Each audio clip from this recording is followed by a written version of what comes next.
Minister ಶಾಲೆ ಕೂತ್ಕೊಳ್ಳಿ ಅಣ್ಣ, ಶಾಲೆಲ್ಲ ಕೂತ್ಕೊಳ್ಳಿ. ಇದು ಅಮೆರಿಕದ ಪಾಸ್ಪೋರ್ಟ್ ಅಲ್ಲ, ವೀಸಾ ಅಲ್ಲ 10 ವರ್ಷ ಮಾಡ್ಲಿಕ್ಕೆ.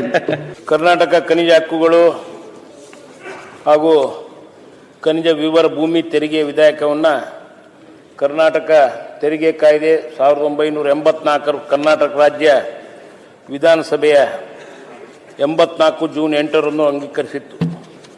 ಈ ಕಾಯ್ದೆ ಉದ್ದೇಶ ಗಣಿ ಗುತ್ತಿಗೆದಾರರಿಗೆ ಉತ್ಪಾದಿಸುವ ಖನಿಜದ ಮೇಲೆ ತೆರಿಗೆ ವಿಧಿಸುವ ಸಂಗ್ರಹಿಸುವುದು ಬಗ್ಗೆ.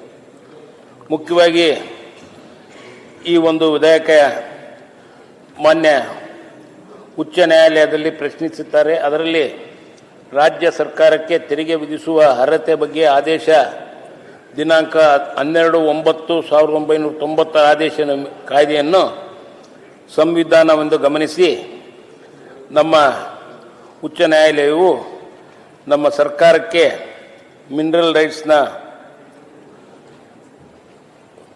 ರಿಟ್ ಪಿಟಿಷನ್ ಪ್ರಕಾರ ಮಿನರಲ್ ರೈಟ್ಸ್ನಲ್ಲಿ ಏನು south India cement versus state of Tamil Nadu supreme court considering the ತೀರ್ಪಿನ ಅನ್ವಯ ನಮ್ಮ ರಾಜ್ಯ ಸರ್ಕಾರಕ್ಕೆ ಬಿಟ್ಟಿದ್ದಾರೆ.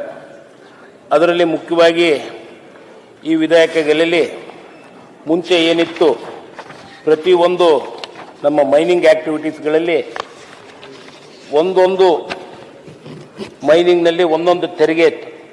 ಅದನ್ನು ಈಕ್ವಾಲಿಟಿ ಮಾಡಲಿಕ್ಕೋಸ್ಕರ ನಾವು ಇವತ್ತು ನಮ್ಮ ರಾಜ್ಯ ಸರ್ಕಾರದ ವತಿಯಿಂದ 5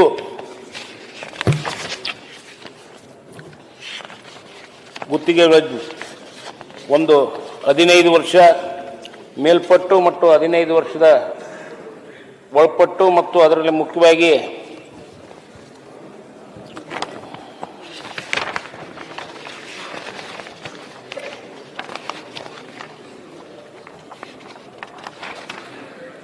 ವಿವಿಧ ತೆರಿಗೆಯನ್ನು ಏನು ಹೊಂದಿದ್ರು ಅದರಲ್ಲಿ ಭಾಳ ಮಹತ್ವದ ಒಂದು ವಿಷಯ ಅಂದರೆ ಹರಾಜಾದಂಥ ಗುತ್ತಿಗೆದಾರರಿಗೆ 45% ಇತ್ತು IBMನಲ್ಲಿ.